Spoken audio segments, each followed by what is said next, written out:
हाथ में जूता ले लो लेदर का, जो चमारों ने खुद बनाया हो मजबूत सा, ठीक है, आगरा में जो बना हो, कानपुर में जो बना हो, ठीक है, और उसको पानी में भिगो लो, और जहां ये मिले विवेक बिंद्रा नाम का व्यक्ति, इसके सर में इतने मारो कि इसको कम से कम बाबा साहब डॉक्टर अम्बेडकर याद आ जाए, कम से कम मायावती याद आ जाए, कम से कम सम्राट अशोक याद आ जाए, कम से कम ज्ञान के मामले में रैदास और बुद्ध और कबीर याद आ जाए, कम से कम चोखा मेला याद आ जाए, कम से कम वर्तमान समय में आजाद भारत में राजनीति के साइंटिस्ट कहे जाने वाले काशीराम साहब याद आ जाए। नागपाल जी विवेक बिंद्रा हैं, एक यूट्यूब चैनल चलाते हैं, बिजनेस क्लास देते हैं, बड़े बड़े शोज करते हैं।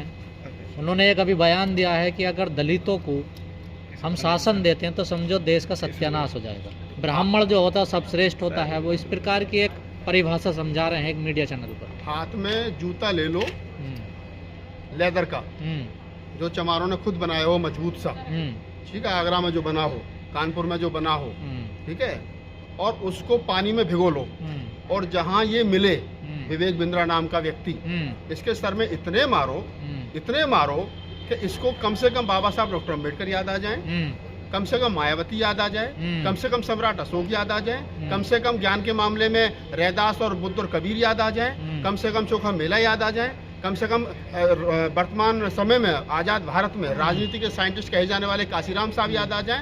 ये जो व्यक्ति है जिसको आपने जिक्र किया कि विवेक बिंद्रा नाम का व्यक्ति है, मोटिवेशनल स्पीकर है, ये इसने इस प्रकार की स्टेटमेंट दी है। ये वो लोग हैं जो कहते हैं ना कि लातों के भूत बातों से नहीं मानते।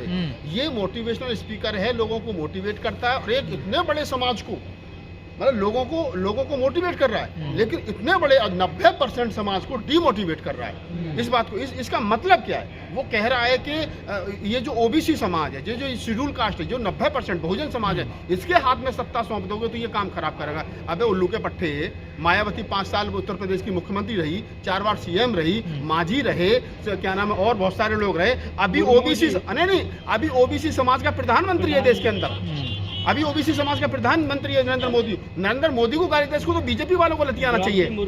द्रौपदी मुर्मू जी राष्ट्रपति महिला और शेड्यूल ट्राइब हैं, उससे पहले रामनाथ कोविंद रहे।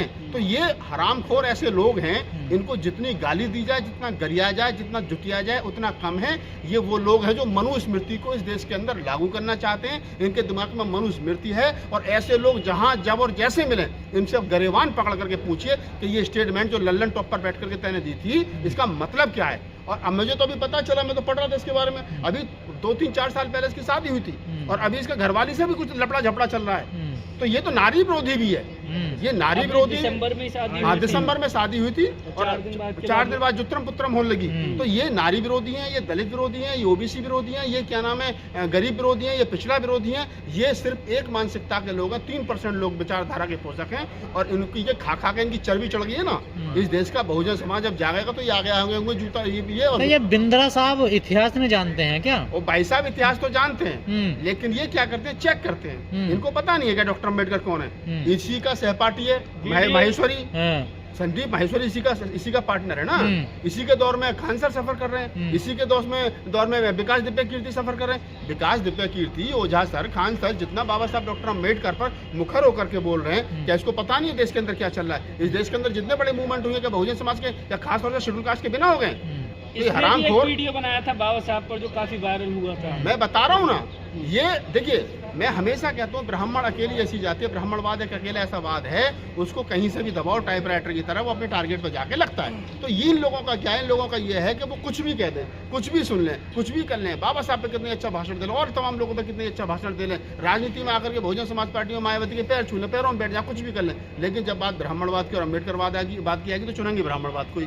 तो ये वही लोग हैं, इनसे उम्मीद नहीं की जा सकती, ना तो सामाजिक परिवर्तन की, ना आर्थिक मुक्ति के आंदोलन की। तो ये लोग समाज के लिए। मेरा एक सवाल है, संदीप माहेश्वरी को आप उनका साथी बता रहे हैं बिंद्रा का, लेकिन उन दोनों का तो अभी आपस में झगड़ा हुआ था, एक दूसरे की वीडियो वायरल की थी उन्होंने। हाँ, साथी हैं वैसे। बोलो विवेक बिंद्रा और जो संदीप माहेश्वरी है, उनमें भी तो आपस में झगड़ा हो गया, उन्होंने गंभीर आरोप लगाए हैं। मैं वही कह रहा हूँ कि जो विवेक, वो आदमी ना अपनी पत्नी का हुआ, वो आदमी ना अपने फ्रेंड का हुआ, न वो आदमी अपने दोस्तों का हुआ, वो आदमी किसी का हुआ ही नहीं, वो आदमी सिर्फ और सिर्फ ब्राह्मणवाद का पोषक है। अगर मैं तो लल्लन टॉप पे जब उसका इंटरव्यू चल रहा था तो लल्लन टॉप का जो एंकर था उसको जब भी उसको वहाँ क्रॉस करना चाहिए। तुम इतनी बड़ी आबादी को कैसे कटघरे में क्या नाम खड़ा कर रहे हो, कैसे खड़ा करो? वो लल्लन टॉप, मैं तो करूँ लल्लन टॉप को भी इसमें घसीटना चाहिए, सौरभ द्विवेदी को भी घसीटना चाहिए जो उसका चैनल है। भाई आप इस प्रकार से बड़े चैनल पे बिठा करके किसी आदमी को बुला करके इतने बड़े समुदाय को गाली दिलवा रहे हो, संविधान विरोधी और संविधान विरोधी स्टेटमेंट दिलवा रहे हो, और आप उसको क्या नाम रन कर रहे हो अपने चैनल पे, तो इसका मतलब चैनल भी दोषी है उसके लिए।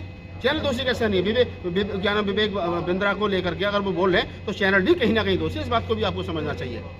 कहा जा रहा है इन्होंने एक बड़ा घोटाला स्कीम भी किया है जो ये बिजनेस की क्लास देते हैं, और उसके लिए देखो हो क्या रहा है वर्तमान समय में, आप समझिए इस बात को कि जो आप कह रहे हो उन्होंने बड़ा स्कैम किया है, ये क्या है? ये सरकार के मनमाफिक सरकार को खुश करने के लिए इस प्रकार की स्टेटमेंट दी जाती है कि शायद हम उसमें से बचे रहें। अब मुकदमे हो रहे हैं बहुत सारे, उस पर क्या नाम है, घर वाले ने मुकदमा कर रखा है, दोस्तों ने मुकदमा कर रखा है, स्कैम का भी चल रहा है, अब उससे बचना भी है। तो इस प्रकार की स्टेटमेंट देके हो सकता है जिस बड़ी व्यवस्था के खिलाफ लंबे आंदोलन हुए हैं, बड़ी बड़ी बातें हुई हैं, उस बड़ी व्यवस्था को वो समझा रहे थे। देखिए कैसे कैसे, मैं वही कह रहा हूँ। हाँ, ब्राह्मण सब श्रेष्ठ होता है, बुद्धिमान होता है। कहाँ सर्वश्रेष्ठ? ये बताया ना, सर्वश्रेष्ठ का आधार कोई लेवल कुछ तो होगा। भाई किस आधार पर? एक आपने भाषा बना ली संस्कृत, उस पर कब्जा आप करा, आपने अपने मन मुताबिक धर्म ग्रंथ लिख लिए, वो आपने पढ़ लिए, उनको दूसरों से पढ़ने से वंचित कर दिया। यही श्रेष्ठता है, यही श्रेष्ठता का पैमाना है। एक इतने बड़े समाज को आपने हथियार उठाने से रोक दिया, कह देनी साहब शूद्र है, 85% आप नहीं लड़ोगे, क्षत्रिय लड़ेगा, क्षत्रिय जाकर के बिक गए हैं, और उन क्षत्रियों के भी आप सगे हुए नहीं। वो भी परशुराम ने 28 बार जो है उनके माँ के पेट से भी निकाल करके ठाकुरों का वध कर दिया, उन ठाकुरों को भी आप नहीं हुए। तो ये जो 3% लोग हैं, इनको आप समझिए कि ये दुनिया कोई दौलत पे कब्जा करती है, कोई ताकत पे कब्जा करती है, कुछ आदमियों पे कब्जा करती है। एक अकेला समुदाय ऐसा है जिसने 3% ने शिक्षा पे कब्जा किया, उसने नहीं पढ़ने दी शिक्षा। बाबा साहब डॉक्टर अम्बेडकर को संस्कृत नहीं पढ़ने दी इन लोगों ने।